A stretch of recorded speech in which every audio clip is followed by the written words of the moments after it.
Hello बच्चों, जैसे कि हम जानते हैं कि हमने 12th chemistry gold chemistry most expected GSCB board question 2026 और उसके अंदर बोर्ड मार्च 2025 केमिस्ट्री का पेपर सॉल्यूशन। वैसे तो आपको सॉल्यूशन हर जगह पे मिल जाएगा, लेकिन यहाँ पे सॉल्यूशन के साथ साथ आपको बहुत सारे कॉन्सेप्ट और बहुत सारे क्वेश्चन में क्लियर करवाने वाला हूँ। है तो पार्ट ए के अंदर हम क्वेश्चन 1 to 5 यानी कि 5 एमसीक्यू विद डिटेल सॉल्यूशन कर चुके हैं। इसके आगे वाले वीडियो में आप देख लेना। उसके बाद देखने वाला है 5th क्वेश्चन के बाद 6 क्वेश्चन, 6 और 7। इस तरीके से पूरा पेपर का सॉल्यूशन करेंगे और proper with detail MCQ solution. बहुत सारे कॉन्सेप्ट आपके यहां से क्लियर हो जाएंगे। वो आपको सिर्फ 1 नंबर में नहीं बच्चों, 2 नंबर, 3 नंबर और 4 नंबर में भी थोड़ा थोड़ा हेल्प करेंगे ही करेंगे। बस जो मैं बोलता हूं सुनो एक बार अच्छे से, एकदम क्लियरली और बहुत ही इजी वे के साथ सारे कॉन्सेप्ट क्लियर हो जाएंगे।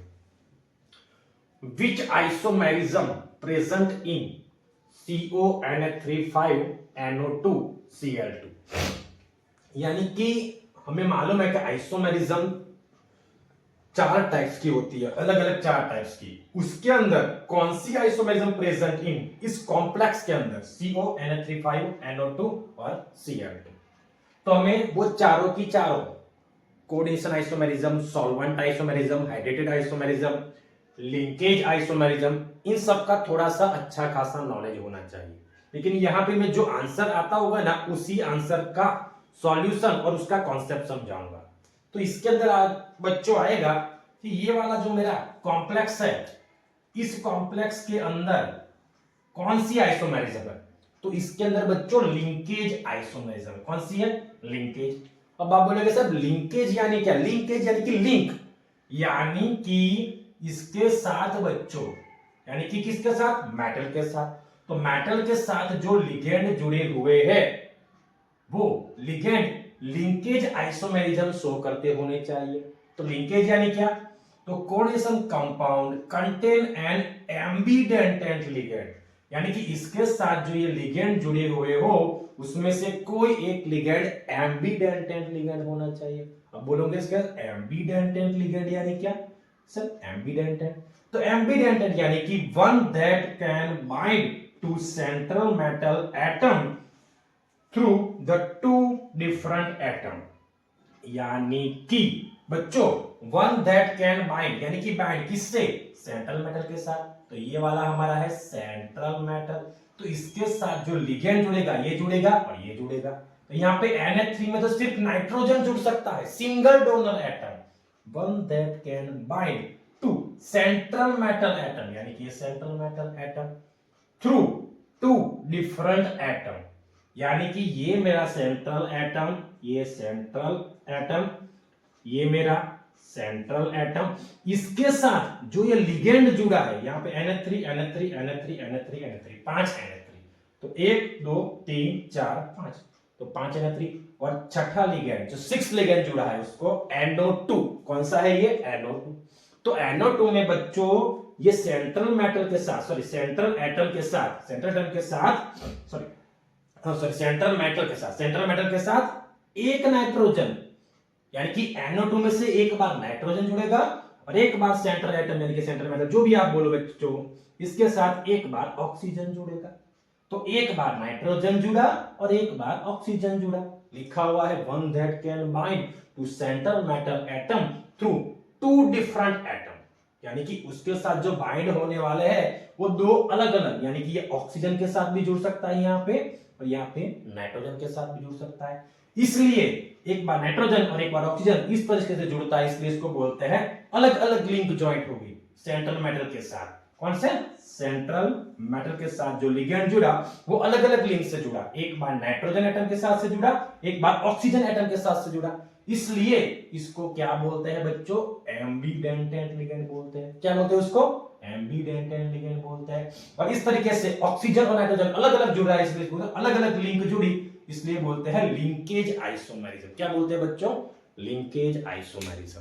यानी कि बच्चों देखो एक बार शांति से समझ लो, क्या देखना है? कोई भी कोऑर्डिनेशन कॉम्प्लेक्स हो उसमें बोला कि विच आइसोमेरिज्म प्रेजेंट इन ये वाले कॉम्प्लेक्स, यानी कि जो भी कॉम्प्लेक्स है तो लिंकेज आइसोमेरिज्म वही वाला कॉम्प्लेक्स शो करेगा जिस सेंट्रल मेटल के साथ जो लिगेंड जुड़ रहे हो, वो लिगेंड के अंदर जो एटम हो वो दो डिफरेंट एटम होने चाहिए। यानी कि एक बार नाइट्रोजन से जुड़ता है सेंट्रल मेटल के साथ, एक बार ऑक्सीजन से जुड़ता है, एक बार नाइट्रोजन से और एक बार ऑक्सीजन से। यानी कि जो उसके साथ लिगेंड जुड़ेगा वो लिगेंड के अंदर दो डिफरेंट डोनर एटम होने चाहिए। तो यहाँ पे दो डिफरेंट है, एक नाइट्रोजन और एक ऑक्सीजन, और Na3 में तो सिर्फ एन से ही जुड़ रहा है, वो तो हमें देखने की जरूरत नहीं है। इसलिए आपको सिर्फ देखना है कि लिगेंड वो कौन सा प्रेजेंट है कि जो दो डिफरेंट डोनर एटम शो करता हो। तो ये रहा हमारा NO2, इसलिए इसका आंसर आएगा लिंकेज आइसोमेरिज्म।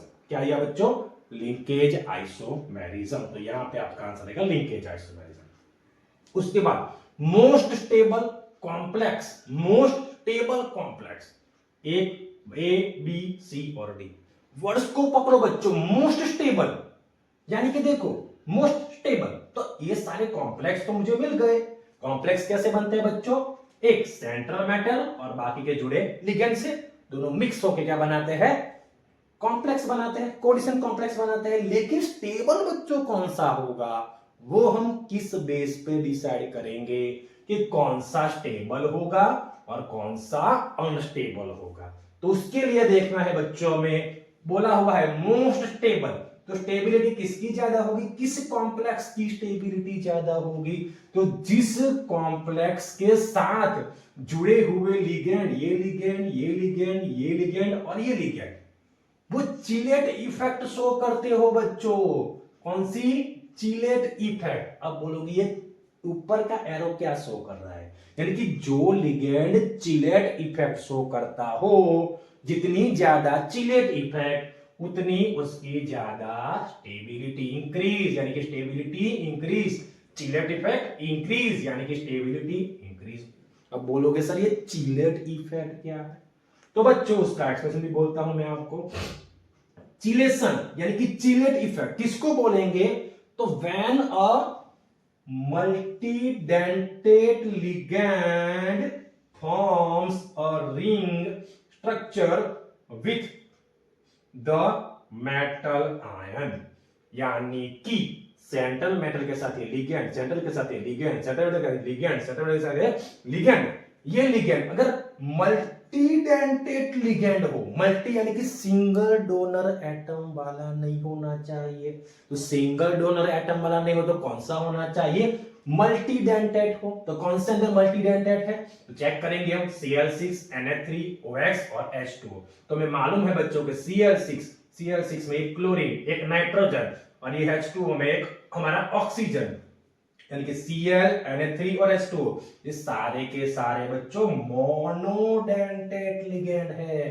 क्या बोला? चिलेशन इफेक्ट कौन शो करता है बच्चों?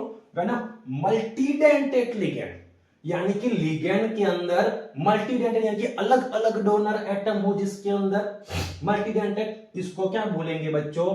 चिलेशन बोलेंगे। क्या बोलेंगे? चिलेशन। और जिसमें चिलेट इफेक्ट ज्यादा उसकी ज्यादा stability.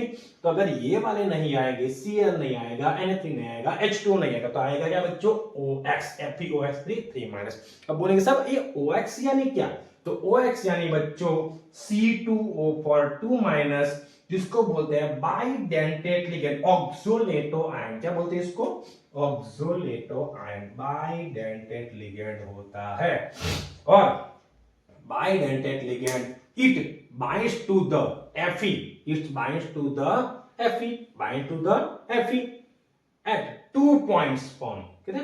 2 points form, bind to the Fe 2 points, दो तरह से दो बाजू से जुड़ेगा ये 2 points form 5 member ring, और जुड़ के Fe इस OX3 के साथ जुड़ के कैसे बनाएगी बच्चों? 5 मेंबर की रिंग बनाएगा। और इसलिए कॉम्प्लेक्स विथ चिलेटिंग रिंग एक रिंग का फॉर्म करता है, 5 मेंबर रिंग। और जो रिंग बनती है हमें मालूम है बच्चों कि ring form is more stable then linear form, यानी कि जो एरोमेटिक रिंग फॉर्म होता है वो हमारा कैसा होता है? स्टेबल होता है। अकॉर्डिंग टू मोनोडेंटेट, यानी कि मोनोडेंटेट लिगेंड के कंपैरिजन में जो चिलेटिंग रिंग के अंदर यानी कॉम्प्लेक्स विद द यानी कि चिलेशन किसमें होता है बच्चों, मल्टीडेंटेट लिगेंड जिसके अंदर शो करता है उसके अंदर होता है। तो जितना ज्यादा मल्टीडेंटेट लिगेंड होगा उतनी उसकी ज्यादा क्या होगी बच्चों, स्टेबिलिटी क्या होगी, ज्यादा होगी। क्या होगी, ज्यादा होगी। बिल्कुल इजी है बच्चों, बिल्कुल सिंपल है। फिर से एक बार रिकॉल कर देते हैं, एकदम अच्छे से देख लो। लिंकेज आइसोमेरिज्म किसको बोलते हैं, यानी कि सेंट्रल मेटल के साथ जो लिगेंड जुड़ा हुआ हो, उस लिगेंड के अंदर दो डिफरेंट डोनर एटम होने चाहिए और हर बार वो अलग अलग एटम से जुड़ना चाहिए। एक बार सेंट्रल मेटल के साथ नाइट्रोजन जुड़ रहा है, एक बार सेंट्रल मेटल के साथ ऑक्सीजन जुड़ रहा है, इसलिए इसको बोलते हैं लिंकेज आइसोमेरिज्म।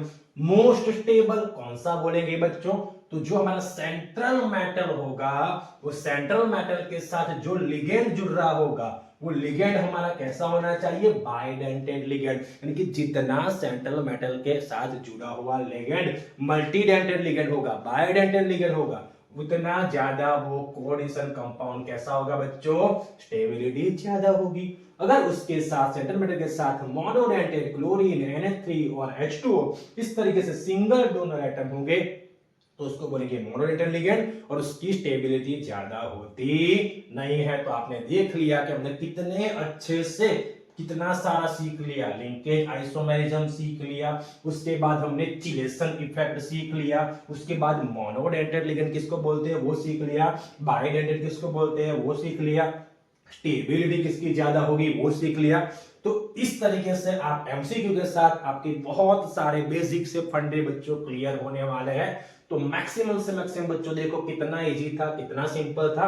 अगर आपको यह सब थोड़ा सा भी अगर आपको हेल्प मिल रही है तो आप एक बार अच्छे से एक बार नोट में नोट डाउन कर लो और आपके जैसे जितने भी बच्चे अभी 2026 के अंदर बच्चों एग्जाम देने वाले हैं, वो सारे के सारे बच्चों के साथ ये मेरा वीडियो शेयर करो, जिससे आपको भी फायदा हो और उनको भी फायदा हो। ओके बच्चों, थैंक यू।